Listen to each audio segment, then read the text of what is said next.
Hello students, आप सभी का स्वागत है वे टू अकेडमी के यूट्यूब चैनल पर। और जो भी बच्चे प्रिपरेशन कर रहे हैं सीडीएस मैथ्स की, उनको पता है कि हम डेली बेसिस पे यहाँ पे आपके लिए कुछ क्वेश्चंस लेके आते हैं सीडीएस मैथ्स के। प्रीवियस ईयर क्वेश्चंस हों या वो क्वेश्चन जो सीडीएस एग्जाम के लिए मोस्ट इंपॉर्टेंट है, उनको हम ला करके यहाँ सॉल्व करते हैं और आपको एक गाइडेंस देने की कोशिश करते हैं कि how to prepare for CDS exam. इसी कड़ी में हमें आगे बढ़ते हुए आपको कुछ बेसिक मिस्टेक्स मैं बताने वाला हूँ यहाँ पे स्टूडेंट्स की, जो कि वो करते हैं while preparing for CDS exam. ठीक है ना। आप लोग ध्यान से देखिएगा इस सेशन को, बहुत ही इंपॉर्टेंट होने वाला है आप सभी लोगों के लिए जो खास करके मैथ्स एग्जाम की तैयारी कर रहे हैं और जिन्होंने अभी रिसेंट का पेपर देख के आए हैं, जो खास करके 2023 के सेकंड वाला, उनको पता लग गया होगा कि सीडीएस का जो एग्जाम है उसका पैटर्न थोड़ा चेंज हुआ है। वो बहुत ही डिफिकल्ट भी बना है पेपर। ठीक है ना, बहुत ही डिफिकल्ट आया था वो पेपर। तो how to tackle those kind of paper, ठीक है ना, इन तरह के पेपर से कैसे आपको डील करनी है, क्या क्या चीजें आपको करनी है एग्जाम के लिए, सबको डिस्कस करेंगे। चलते हैं एक सेशन की तरफ कि 3 mistakes student do while preparing for CDS maths. ठीक है ना, 3 मिस्टेक है। पहली मिस्टेक क्या है? पहली मिस्टेक है सिलेबस। उनको तो भैया क्लैरिटी नहीं होती कि सिलेबस हमारा क्या है। ठीक है ना, पहली मिस्टेक, सबसे पहली मिस्टेक ये है कि सिलेबस की क्लैरिटी नहीं है कुछ भी, कि कितना सिलेबस है, क्या सिलेबस है, किसका वेटेज ज्यादा है, टॉपिक वाइज वेटेज। ठीक है ना, वो भी मैं डिस्कस करूंगा अभी आगे आपसे। ठीक है ना, फॉर एग्जांपल अरिथमेटिक है। अरिथमेटिक में बहुत सारे टॉपिक हैं, सबको पता है क्या क्या टॉपिक है भैया आपका। अरिथमेटिक में अगर मैं लगाऊं, यहाँ पे परसेंटेज है, परसेंटेज के बाद आपका SI CI है, वोट एंड स्ट्रीम है, TSD time speed and distance है, रेशियो प्रोपोर्शन है, एवरेज है। ठीक है ना, और क्या क्या है, और भी 3-4 टॉपिक आप जोड़ सकते हो। ठीक है ना, SI CI है, वोट एंड स्ट्रीम हो गया, टाइम स्पीड एंड डिस्टेंस हो गया, पाइप एंड सिस्टम हो गया। ठीक है, रेशियो, एवरेज, और कई लोग इसमें नंबर सिस्टम जोड़ देते हैं। वैसे नंबर सिस्टम मैं इसमें जोड़ूंगा नहीं, इसको अलग ही रखूंगा। ठीक है ना, नंबर सिस्टम इसमें नहीं जोड़ेंगे। तो इतना सारा टॉपिक दिख गया आपको। अच्छा, आपको पता है इनके प्रिपेयर करने के लिए कितना टाइम चाहिए आपको? 2 से 3 महीने। 2 महीने तो कम से कम मान के चलो आप अरिथमेटिक के लिए आपको चाहिए होगा, अगर आपको इतना पढ़ना है। और मैं आपको कहूं, अगर इतना पढ़ने के बावजूद आपका सिर्फ मैक्स टू मैक्स 10 क्वेश्चंस यहां से बनेंगे, तो आप क्या बोलोगे?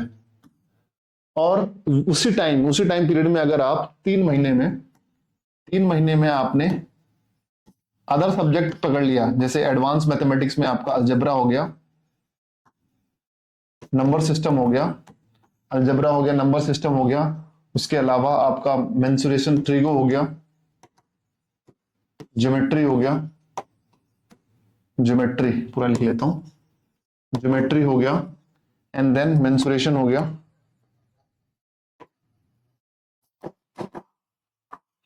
Geometry, mensuration, trigo, algebra, number system. ठीक है, और स्टैट हो गया। ये सभी टॉपिक अगर देख करके चलो आप, algebra, trigo, mensuration, 2D and 3D दोनों, ज्योमेट्री और नंबर सिस्टम, इसके लगभग आपको 80 to 90% दिख जाएंगे। 80 सवाल तो कहीं नहीं गए, 80 सवाल। तो 3 महीने में आपका ये सिलेबस कवर हो जाएगा और 3 महीने में आप इधर इसको कवर करोगे। तो आप बताइए किसको कवर करना चाहोगे आप? सबसे पहले ऑब्वियस ही बात है, आप इसको कवर करोगे जिसका इतना बड़ा वेटेज है। बच्चे यहीं पे मिस्टेक कर देते हैं। ठीक है ना, मैं इससे पहले भी कई इंस्टीट्यूट में पढ़ाया मैंने, तो वहां मैं यही देखता हूं कि बच्चों को जिज्ञासा होती है अरिथमेटिक पढ़ने की। अरिथमेटिक इजी होती है एज कंपेयर टू दीज, तो वो लोग क्या करते हैं, प्रेफर करते हैं कि अरिथमेटिक पढ़े। चलिए भाई, अरिथमेटिक पढ़ते हैं 3-4 महीने तक उनकी अरिथमेटिक खत्म नहीं होती, बचते हैं लास्ट के 1 महीने या 2 महीने। 1 महीने में वो पूरा इसको रैप अप करने की कोशिश करते हैं, जिसका वेटेज इतना बड़ा है। भाई, जिसका वेटेज बड़ा है उसके लिए तैयारी भी आपको उतनी ज्यादा करनी पड़ेगी। ठीक है, समझ में आ रही है मेरी बात?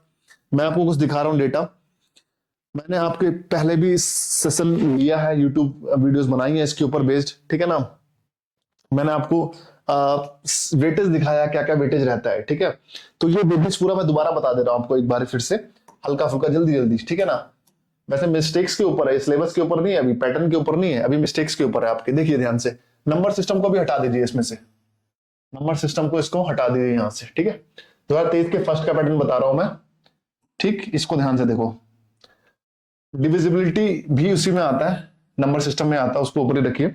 तो इसको गिनिए, इसको पकड़िए आप फटाफट, इतने को पकड़ लिया। लॉग भी हटाइए, लॉग भी अरिथमेटिक का पार्ट नहीं है। तो कितने क्वेश्चन बने, जरा ध्यान से देखिएगा। दो यहाँ पे, 4 6, एक 7, 7 और 2 9, 2 11, एक 12 सवाल। टोटल 12 क्वेश्चंस आपके आए हैं अरिथमेटिक से, जिसको प्योर अरिथमेटिक बोलते हैं, ठीक है ना। प्योर अरिथमेटिक से आपके 12 क्वेश्चन आए हैं, बस 12 सवाल। और इसको पढ़ने में आपको पता है कितना टाइम लगेगा? काफी टाइम लगेगा, 2 से 3 महीने आराम से लग जाएंगे, ठीक है। इसमें आपका एक टॉपिक होता है अरिथमेटिक में, जिसे बोलते हैं एलिगेशन, मिक्सचर एंड एलिगेशन। मैंने शायद यहाँ पे लिखा भी होगा, चलिए मिक्सचर है, देखो इसको पढ़ने में इतना टाइम लग जाएगा, आप परेशान हो जाओगे, ठीक। बट क्वेश्चन कितने आए? क्वेश्चन भैया आपके 10 से 12 सवाल आए। ऐसे ही सब जगह देखोगे आप, इतने सवाल बनेंगे आपको। आगे चलते हैं, उसके बाद देखो नंबर सिस्टम 17 सवाल। मैं बता रहा हूँ, बात कर रहा हूँ 2023 के फर्स्ट की, काफी अच्छा खासा वेटेज आया था, ठीक है ना। कभी कभी कम भी रहता है, बट ऐसा नहीं रहता कि बिल्कुल नहीं आएंगे। नंबर सिस्टम से आपके 5 से 6 सवाल आराम से देखने को मिल जाएंगे, ठीक है। और यहाँ पे आपके 17 सवाल नंबर सिस्टम से आ गए, ठीक। मेरी बात समझ आ रही है? चलिए आगे चलते हैं, देखो ध्यान से अब इसको देखिए। सबसे ज्यादा वेटेज, हाई वेटेज का अलजबरा जो सीडीएस में है ना, सीडीएस 2020 के सेकंड वाले पेपर में इतने भर भर के क्वेश्चन पूछे थे अलजबरा के, है ना। 25 से 30 क्वेश्चन आपके अलजबरा के भरे हुए थे। तो अब मुझे बताइए, और ये अलजबरा जो है आपका 15 से 20 दिन में खत्म हो जाएगी अलजबरा, ठीक है। और वेटेज देखिए अच्छा खासा, 19 सवाल, 23 सवाल 2022 के सेकंड में, 2022 के फर्स्ट में 29 सवाल 29, 2021 के सेकंड में 22 सवाल। तो आपको ये समझना है कि एग्जाम में किसका वेटेज ज्यादा है, जिसका वेटेज ज्यादा है उसको ज्यादा पढ़ना है। मेरी बात समझ में आ रही है? चलिए आगे चलते हैं। तो अलग अलग पैटर्न के इसको ऐड कर लीजिएगा, 11 4 15, 15 4 19, 19 क्वेश्चंस। फैक्टर्स के, रिमाइंडर थ्योरम बेस्ड सवाल, सिंपल ऑपरेशंस के, एचसीएफ एलसीएम के, क्वाड्रेटिक इक्वेशन के 4 सवाल। अच्छा खासा वेटेज है सीडीएस में क्वाड्रेटिक इक्वेशन का। लीनियर इक्वेशन के नहीं आए थे, सीक्वेंस एंड सीरीज का नहीं आया था उस बार। सेट थ्योरी के 2 सवाल, 2023 का फर्स्ट बता रहा हूं मैं, ठीक है। अभी बस तुम्हें समझा रहा हूं कि वेटेज किस किस का होना चाहिए। मैंने इसकी वीडियो प्रॉपर बनाई थी, जिन बच्चों ने इसके बेस पे 2023 के सेकंड की तैयारी की है, उनका सीडीएस का एग्जाम निकला है। मेरे अपने स्टूडेंट हैं जिनको मैंने बताया था कैसे कैसे पढ़ना है, कितना कितना पढ़ना है, उनका एग्जाम निकला है, क्लियर हुआ है, ठीक है। चलिए आगे चलते हैं। इसके बाद आगे बढ़ते हैं। तो हो गया अलजबरा, कितने सवाल? 19 सवाल। अब देखिए, देखते रहिए बस। उसके बाद देखो ट्रिग्नोमेट्री 10 सवाल, 10 15 16 14, तो 10 सवाल, 10 क्वेश्चन ट्रिग हो गए। ये इक्वल है आपके पूरे अरिथमेटिक के बराबर। तो बच्चे 3-4 महीने अरिथमेटिक पढ़ते रहते हैं, अगर 15 से 20 दिन भी ट्रिगो को दे दे अच्छे से, तो आप इस 10 में से 8 सवाल कर सकते हो। 10 में से 8 question you can do. But नहीं, बच्चों को तो पता ही नहीं है, समझते ही नहीं है। 10 सवाल यहाँ पे आराम से। चलो आगे चलते हैं, ट्रिगो हो गया। उसके बाद देखिए अभी आगे ज्योमेट्री, वाह वाह वाह, ज्योमेट्री तो उनका फेवरेट है। ज्योमेट्री में इसमें कितना सवाल? 17 सवाल। 2023 के सेकंड में भर भर के सवाल पूछे थे ज्योमेट्री से भी, ठीक है ना। 20 सवाल अराउंड, 20 क्वेश्चन लगा के चल लो आप। यहां देखो 24 19 13, 15 से 20 के बीच में सवाल ज्योमेट्री से, ठीक है। चलिए आगे चलते हैं। उसके बाद देखो ध्यान से आगे, मेंसुरेशन से कितने? 16 सवाल। अरे वाह, 16 क्वेश्चन मेंसुरेशन से अकेले, ठीक है। मेंसुरेशन 2D 3D दोनों मिला के, 2D से आपके 10 क्वेश्चन, 3D से आपके 6 क्वेश्चन, ठीक। अभी समझ में आ रहा होगा, पूरी कहानी समझ में आ रही होगी। स्टैट्स से कितने सवाल पूछ रहे हैं इसमें? 4। आराम से 5 से 6, कभी 10 सवाल भी पूछ लेता है स्टैट्स से, ठीक है। कभी 10 क्वेश्चन भी आपसे स्टैट से पूछ लेता है आराम से। उसके बाद आई थिंक सारा हो गया, हाँ सारा हो गया। अब देखो ध्यान से, वही बात बता रहा हूं मैं तुम्हें, स्टार्टिंग में लेके चलता हूं, और नोट भी कर लेना जो लोग पहली बार कर रहे होंगे, ठीक है। तो ये अरिथमेटिक पूरा एक तरफ होता है, ये अरिथमेटिक पूरा, अगर एक तुम्हें बैलेंस बना के दूं यहां पे, इस पे रख लो अरिथमेटिक, इस पे लिख लो आपका एडवांस मैथ। एडवांस मैथ मतलब जिसमें अलजेब्रा वगैरह सारी चीजें। तो टाइम वाइज तो टाइम तो दोनों को सेम सेम लगेगा लगभग लगभग, बट वेटेज मैंने तुम्हें समझा ही दिया। वेटेज मान के चलो, इसका वेटेज है 80, इसका वेटेज है आपका 20। और बच्चे टाइम कितना देते हैं? 20 सवालों के लिए टाइम देंगे 80%, परसेंट के हिसाब से समझ जाओगे तुम। और इसको टाइम देते हैं 20%, इसको टाइम देते हैं 20%, उसको टाइम देते हैं 80%। उसका आएगा कितना? 20%, इसका आएगा 80%। तो क्या एग्जाम क्लियर होगा? मुझे बताइए, क्या एग्जाम क्लियर होगा? बिल्कुल नहीं होगा, ठीक है ना। इस हिसाब से तो कहीं से एग्जाम क्लियर नहीं होगा। अरिथमेटिक पढ़ पढ़ के तुम एसएससी का जीडी निकाल सकते हो, बाकी और कुछ नहीं निकाल सकते अरिथमेटिक पढ़ के, ठीक है। सीडीएस तो कहीं से नहीं निकलने वाला, ठीक। एनीवेज आगे चलते हैं। आपका एफकैट तो एक बार को हो भी जाएगा, क्योंकि उसमें अरिथमेटिक आती है बस, सीडीएस कभी नहीं होने वाला अरिथमेटिक के बेसिस पे। चलिए आगे चलते हैं। ये तो होगी पहली मिस्टेक, पढ़ना कुछ है पढ़ते कुछ है, बेटे समझ नहीं आता कितना किसका पढ़ना है, किसको कितना टाइम देना, कुछ क्लैरिटी नहीं होती है जिंदगी में, ठीक है।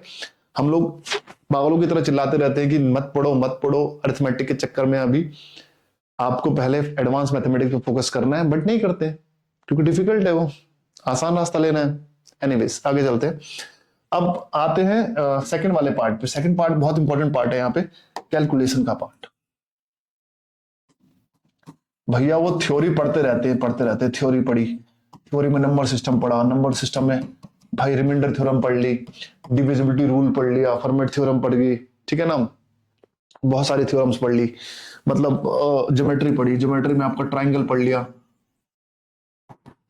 सर्कल पढ़ लिया, ट्राइंगल पढ़ लिया, ठीक है ना। ट्राइंगल के अलग अलग सेंटर होते हैं, जो कौन कौन सा centre? Circum centre, ortho centre, आपका सेंट्रॉइड, सर्कम सेंटर, सब पढ़ लिया, ठीक है। बहुत सारी चीजें पढ़ ली। और उसके बाद मेंसुरेशन पढ़ लिया बहुत अच्छे से, ठीक है ना। अलजबरा पढ़ लिया, अलजबरा में बेसिक ऑपरेशन पढ़ लिया, आपका लॉग पढ़ लिया, सब पढ़ लिया। इतनी सारी चीजें, थ्योरी पढ़ ली, थ्योरी अच्छे से पढ़ ली, बहुत अच्छे पढ़ ली, ठीक है ना। बट एक बेसिक चीज होती है मैथमेटिक्स में, और खास करके सीडीएस मैथ्स में, उसको मैं बोलता हूं calculation, basic calculation, basic calculation, basic calculation. इस पे वो कभी काम नहीं करते, बेसिक कैलकुलेशन पे वो कभी काम ही नहीं करेंगे। मतलब आपको गुणा भाग करते समय ना कितनी स्पीड रखनी है, क्या रखना है, कितना आपको चीजें जल्दी करनी है। क्योंकि अगर आपकी बेसिक कैलकुलेशन खराब है तो छोटे छोटे सवालों पे अटकोगे आप, और छोटे छोटे सवालों पे अटकोगे तो आपका टाइम वेस्ट बहुत ज्यादा होगा, जिसकी कोई सीमा नहीं है। तो आपको वो टाइम बचाना है, कैसे बचाओगे? कैसे बचाओगे? बेसिक कैलकुलेशन को अच्छा करके। भाई किसी को 52 का स्क्वायर निकालना है, अब वो वहां पे बैठ के मल्टीप्लाई करेगा 52 इंटू 52। अरे नहीं भाई, इतना इतने इतने इतने दिन में तो तुम्हारा काफी सारी चीजें हो सकती हैं, ठीक है ना। तो टाइम बचाओ कैलकुलेशन में। अब जिसको ट्रिक पता होगी उसको ट्रिक पता होगी, 25 में 2 ऐड करेगा कितना होता है? 27, 2 का स्क्वायर करेगा 04, 2704, वो तुरंत निकालेगा और वहां मल्टीप्लाई करते रह जाओगे। ये छोटा एग्जांपल बता रहा हूं आपको मैं। तो मैथ्स में कैलकुलेशन का बहुत बड़ा रोल होता है, बिल्कुल हिडन तरीके से। मतलब ये प्रैक्टिस चल रही है आपकी, डेली बेसिस पे होनी चाहिए प्रैक्टिस, डेली बेसिस पे आप इसको साइड रखो। प्रिपरेशन जो करोगे वो करोगे, डेली बेसिस पे कैलकुलेशन पे काम करना है आपको। और वो बच्चे करते नहीं है, छोड़ देते हैं बेसिक कैलकुलेशन। कभी कभी आपको जैसे डिवाइड कर रहे हो, मल्टीप्लाई कर रहे हो, तो सभी नंबर्स को मल्टीप्लाई नहीं करना होता है, डिवाइड करते टाइम ना वो कट जाते हैं। तो ये सब चीजें नहीं करते हैं बच्चे। वो कैसे आएगी? प्रैक्टिस के साथ आएगी, और धीरे धीरे आएगी। एक तो तुम्हें काम करना है, देखो मैं तुम्हें बता देता हूँ, कुछ हल भी बताने ना, नहीं कर रहे तुम हल तो बताना ही पड़ेगा तुम्हें। सिर्फ मैं यहाँ पे प्रॉब्लम्स आके बता दूं और तुम्हें सॉल्यूशन ना बताऊं तो कोई फायदा होगा नहीं, ठीक है ना। तो इसका सॉल्यूशन ये है, एक आता है आपका app, math tricks app. Math tricks app आता है, प्ले स्टोर पे आराम से मिल जाएगा। अगर आप चाहो तो मैं लिंक कमेंट सेक्शन में डाल दूंगा। इस ऐप से क्या करना है आपको?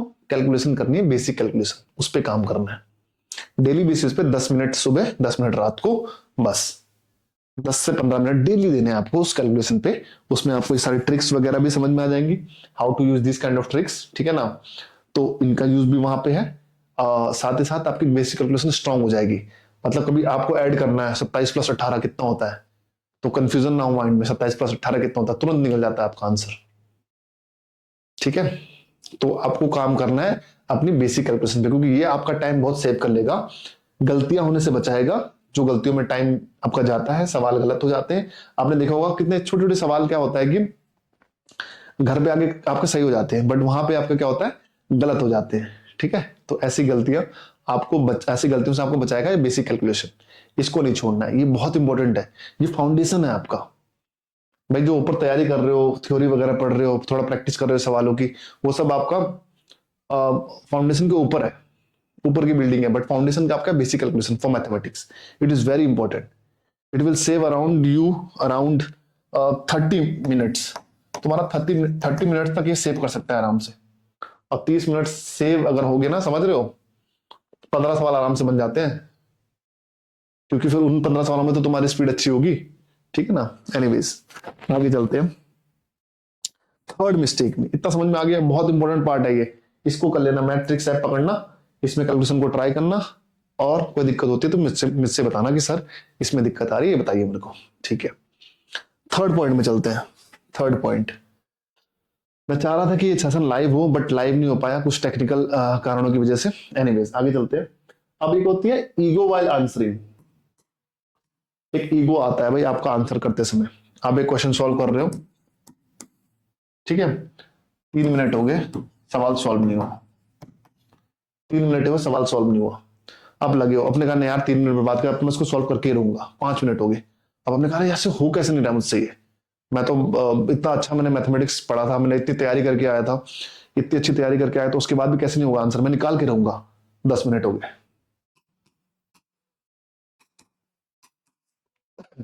10 मिनट हो गए। अब 10 मिनट में अगर तुम्हारा सवाल बन भी जाए वो ना, तब भी कोई फायदा नहीं है, तब भी तुम्हारा नुकसान ही हुआ है। इस 10 सवाल में तुम और सवाल, क्या पता 10 मिनट में 5 सवाल तुम आराम से कर सकते थे। मेरी बात समझ में आ रही है। ईगो कभी रखना ही नहीं है आंसर निकालते टाइम। जब भी क्वेश्चन कोई भी कर रहे हो तुम, अगर तुम्हारा आंसर नहीं निकला, तुरंत उसको छोड़ो for the time being. Calculation में मिस्टेक होती है, बहुत सारी मिस्टेक होती है। तुम देखो पेपर में क्या होता है ना, तुम वो बार बार मिस्टेक वो दोबारा दोबारा वहीं पे करोगे। तो फायदा सबसे बढ़िया ये है, कोई क्वेश्चन कर रहे हो, सपोज क्वेश्चन नंबर 1 कर रहे हो, कहीं पे अटक गया या क्वेश्चन नहीं है, तुरंत छोड़ो, तुरंत छोड़ो, आगे बढ़ो क्वेश्चन नंबर 2 पे, और करते जाओ करते जाओ करते जाओ, ऐसे बढ़ते जाओ आगे। सेकंड बात, इजी क्वेश्चंस को पहले पिक करो। इजी क्वेश्चन पहले पिक करना है। अब देखो कई बच्चे कहते हैं सर इजी क्या होगा, डिफिकल्ट क्या होगा, ये हमें कैसे पता लगेगा। पता लग जाता है, पता लग जाता है, प्रैक्टिस से पता लग जाता है। अच्छा, अगर इजी क्वेश्चन की मैं डेफिनेशन देना चाहूं तो इतना समझ लो, जो क्वेश्चन तुमने पहले से कहीं देखे हैं, मतलब जिस टाइप के क्वेश्चन तुमने पहले देखे हैं, उसको इजी क्वेश्चन की श्रेणी में रखो, और जो क्वेश्चन आपको पहली बार दिख रहे हैं उनको डिफिकल्ट क्वेश्चन की श्रेणी में रखो। तो सबसे पहले आपको इजी क्वेश्चन पिक करने हैं। इजी क्वेश्चन क्या होते हैं, जो पहले कभी देखे हैं, जो पहले कभी देखे हैं, जिनसे आप रूबरू पहले कभी हुए हो। और डिफिकल्ट क्वेश्चन जो कभी, जिनका दीदार कभी नहीं हुआ, जिनका दीदार कभी नहीं हुआ। ठीक है, तो डिफिकल्ट क्वेश्चन वो क्वेश्चन है जिनको आपने कभी देखा नहीं है, उसको छोड़ दो पहले। इजी क्वेश्चंस पकड़ो, फटाफट इजी क्वेश्चन करते रहो, उससे तुम्हारा एक मोरल बूस्ट होता है कि तुम्हारे क्वेश्चंस अगर बन रहे हैं अच्छे से। डिफिकल्ट क्वेश्चन को छोड़ दो, ठीक है। मेरी बात समझ में आ रही है, क्लियर? तो ऐसे करते जाओ, अगर 1 से लेकर 100 तक आप पहुंच गए, मैं तुम्हें गारंटी दे रहा हूं, अगर 1 से लेकर 100 तक आप पहुंच गए, 40 सवाल तुम्हारे आराम से बन जाएंगे। 1 से लेकर 100 तक आपको पहुंचना है बस पहले, ठीक है, 1 से लेकर 100 तक पहुंचना है, और इजी क्वेश्चन को पिक करना है, 40 क्वेश्चन आराम से बन जाएंगे।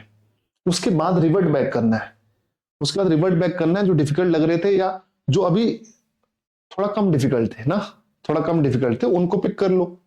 बट ऐसा कभी नहीं करना ईगो आंसरिंग, भैया मेरे से नहीं हो रहा है, मैं करके रहूंगा इसको, मैं तो सब पढ़ के आया था, मैंने तो भाई ज्योमेट्री दीपक सर से पढ़ ली थी अच्छे से, या आपका नंबर सिस्टम अच्छे से पढ़ा था दीपक सर से, क्वेश्चंस करवाए थे उन्होंने बहुत सारे, मैं तो करके जाऊंगा। नहीं करना है ऐसा।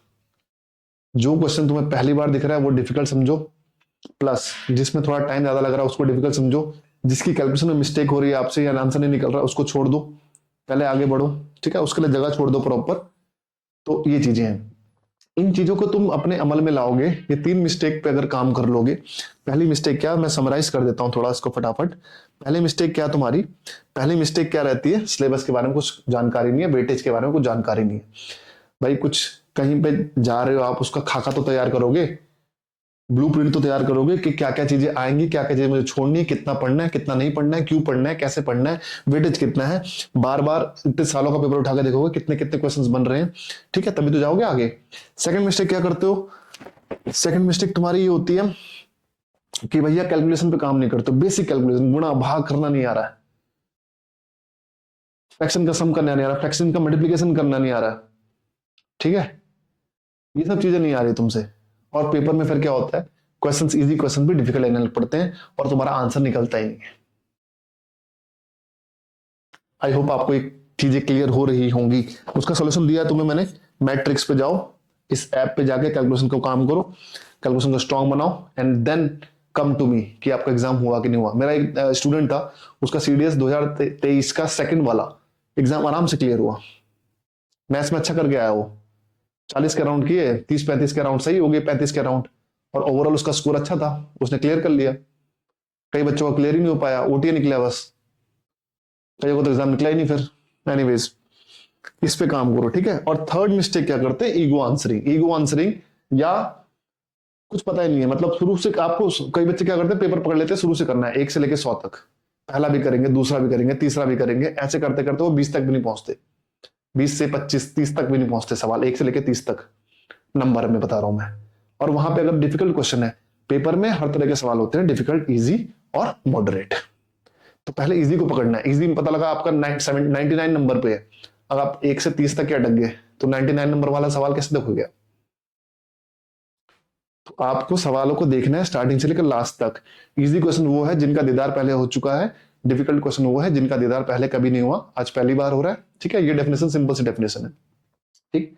इसके अलावा भी मैं तुम्हें अगर और कुछ रह गया हो यहाँ पे तो यू कैन आस्क मी, कुछ भी डाउट हो। और इसके अलावा मैं तुम्हें टिप्स एंड ट्रिक्स देता रहूंगा, डोंट वरी। अगर चैनल पे नए आए हो तो तुरंत तुरंत आके सब्सक्राइब कर लो फटाफट। ऐसी ही अच्छी जानकारी जो कि आपको एग्जाम निकालने में बहुत हेल्प करेगी, I will give you at my best, ठीक है। चलिए मिलते हैं फिर आपसे कल एक नए सेशन में, नई क्लास में, और कल कुछ क्वेश्चंस करेंगे, ठीक है। तो बी रेडी फॉर दैट। और अगर नए आए हो तो मेरे नंबर सिस्टम की वीडियोस अभी चल रही हैं आजकल की, उसको जरूर देखना, ठीक है।